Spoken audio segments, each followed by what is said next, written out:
Okay everyone, so now we are learning the other statements. We know that in the control structure, there are different types of statements. Just like the first category we are having is the decision making. Decision making is also called the conditional statements, where we are having the if else and the select case. That means when multiple statements are given to us and out of that we have to pick one. So these are the category of conditional statements or the decision making. There is another statement where we are having the loops. If I has to repeat some specific statement multiple times, then that is called the looping. We are having the while,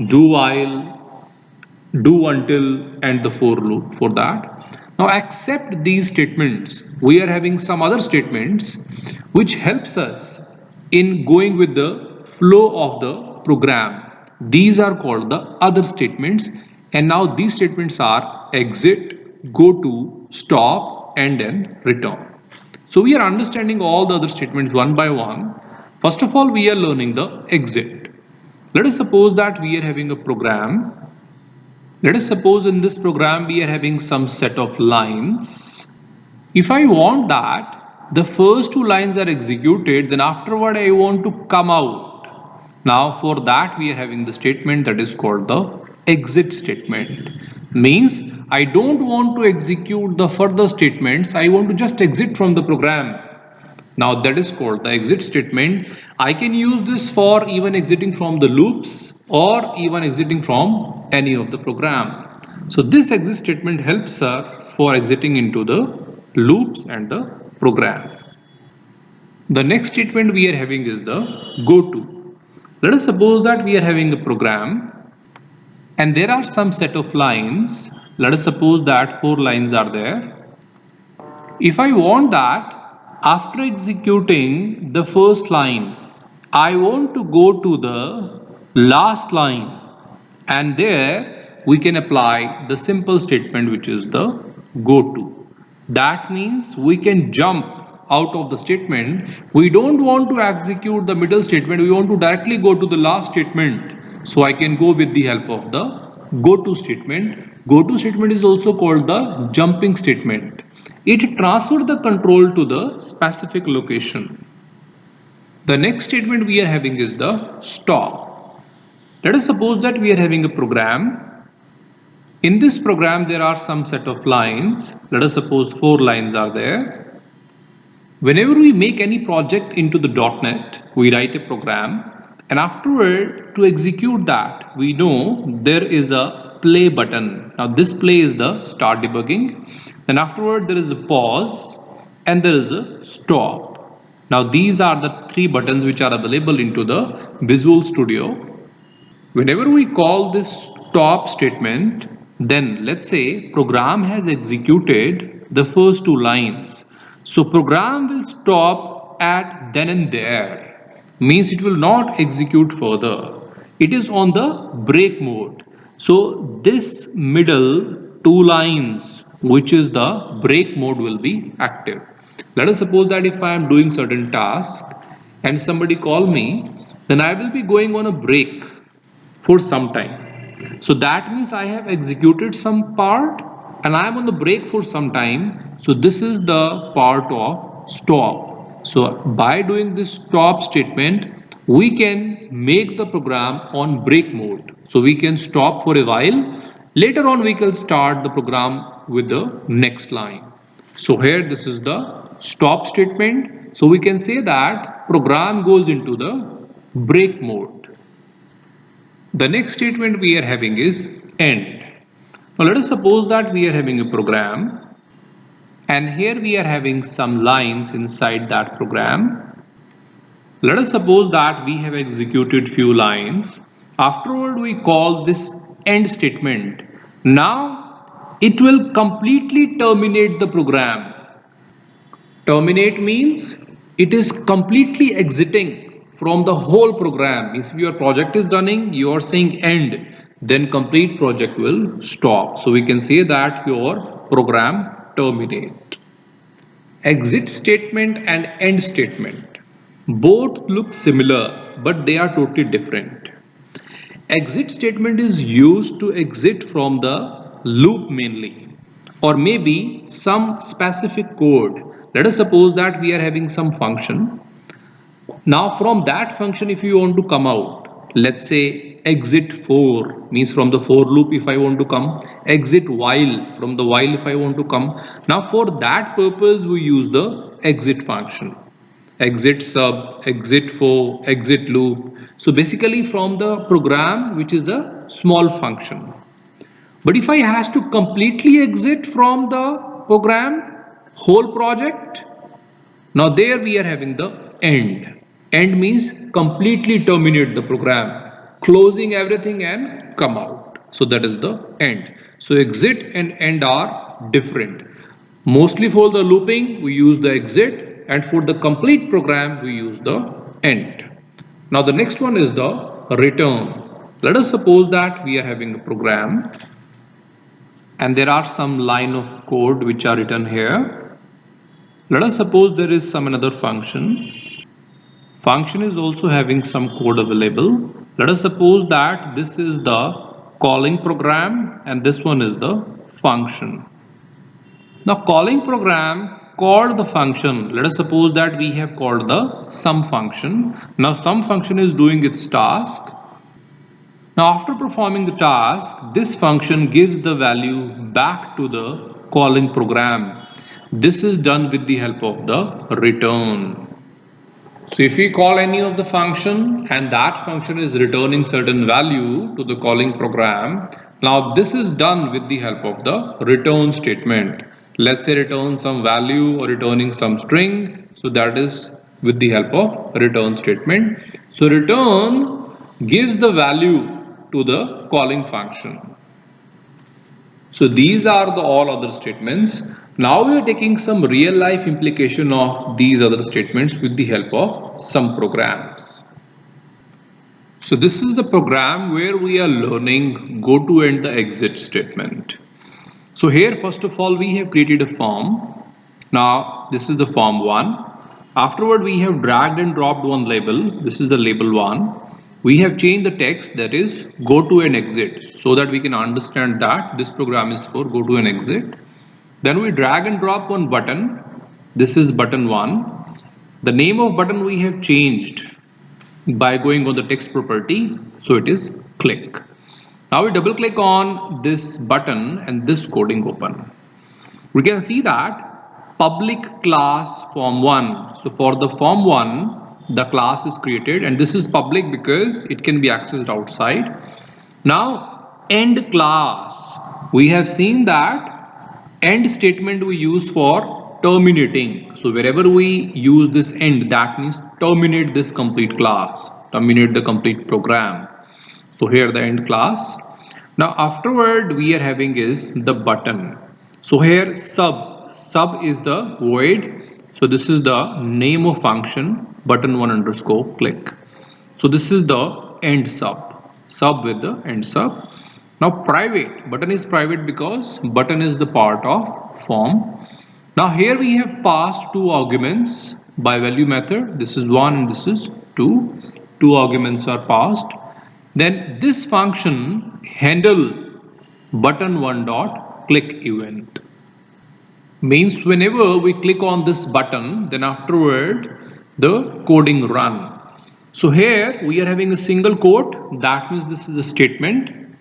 Compiler will not read this. Go to and exit, this is for our understanding. Now dim I as integer, so one variable I we have declared of integer type equal to 10, so the value of I is 10. Then if I mod 2, we know that mod is for the remainder. That means if I divide the I, right now the I is 10. So if I divide the I, that is 10 with 2, then 2 5s are 10. The remainder is 0. So this one is 0. So this complete statement is 0. So if 0 equal to 0, perfectly fine. In that case, go to 1. Go to is a jumping statement. So go to 1. Now see where that 1 label is placed. Now this 1 label is placed here. 1 afterward the column. So that means by this first operation it will be directly going here, and message box even number, so even number will be displayed in the message box. Exit sub, here we can see that exiting from the sub means from this function, button function, we are exiting only. So this exit statement is going to exit from the sub. That means other part will not execute in that case. That's why we are doing this exit sub.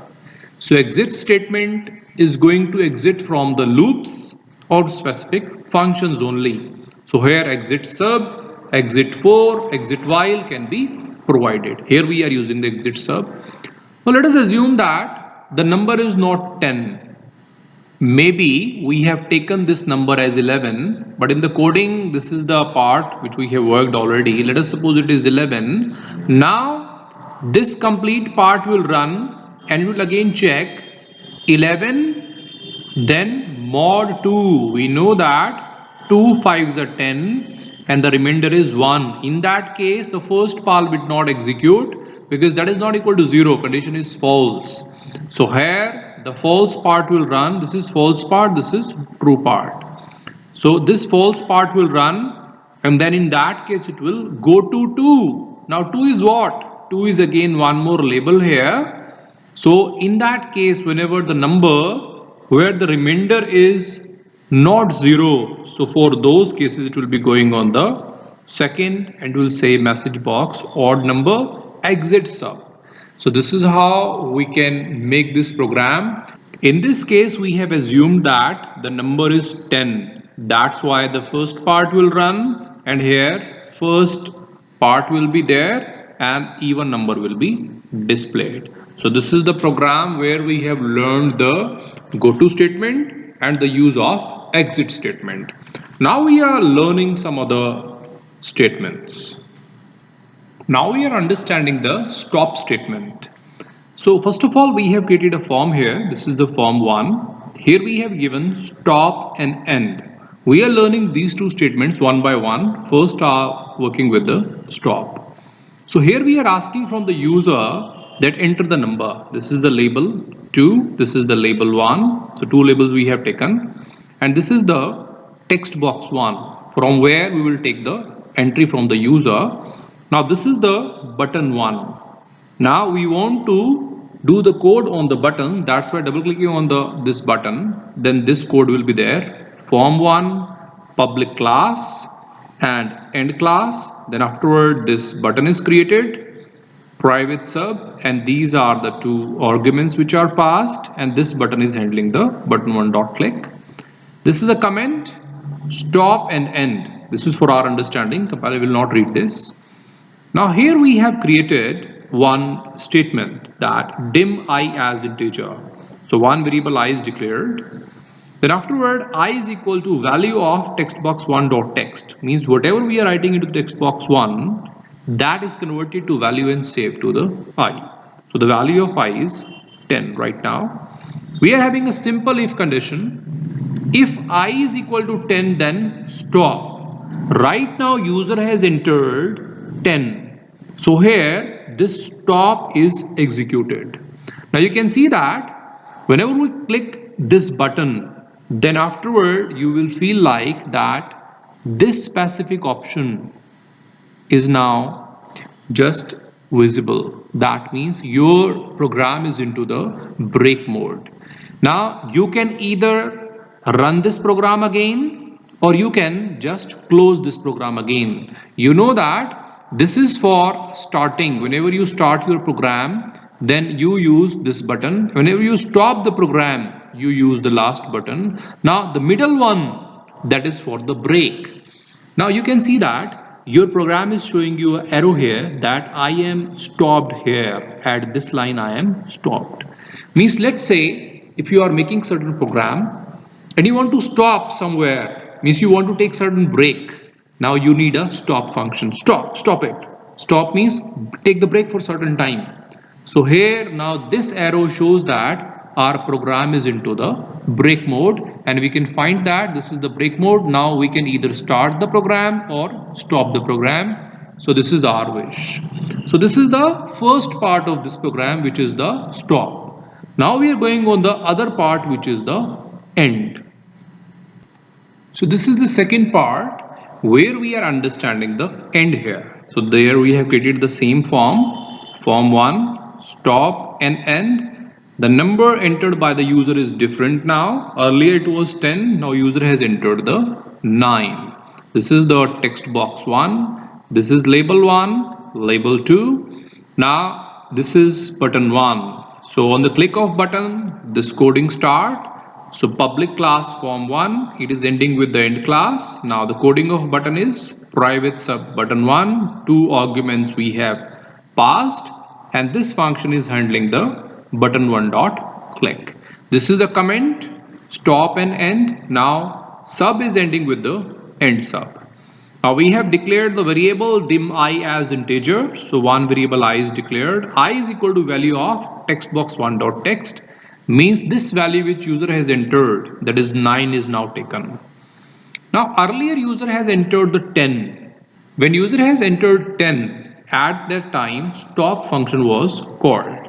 But right now we are comparing, the value is 9. So if I equal to 10, but right now I is 9 equal to 10? No, that means first part will not run. So we are going on the else part right now, end. End means ending the complete application. So here you can see that whenever you just run this project, click on the button, and if the value is not 10, in that case it will end. End means you can see that this complete button is now visible. That means our program is completely end. End means our program is totally terminated. When our program is not running, that is called the termination or the end. So here we have to restart the program again. So there is no other option. So end means completely terminate the program.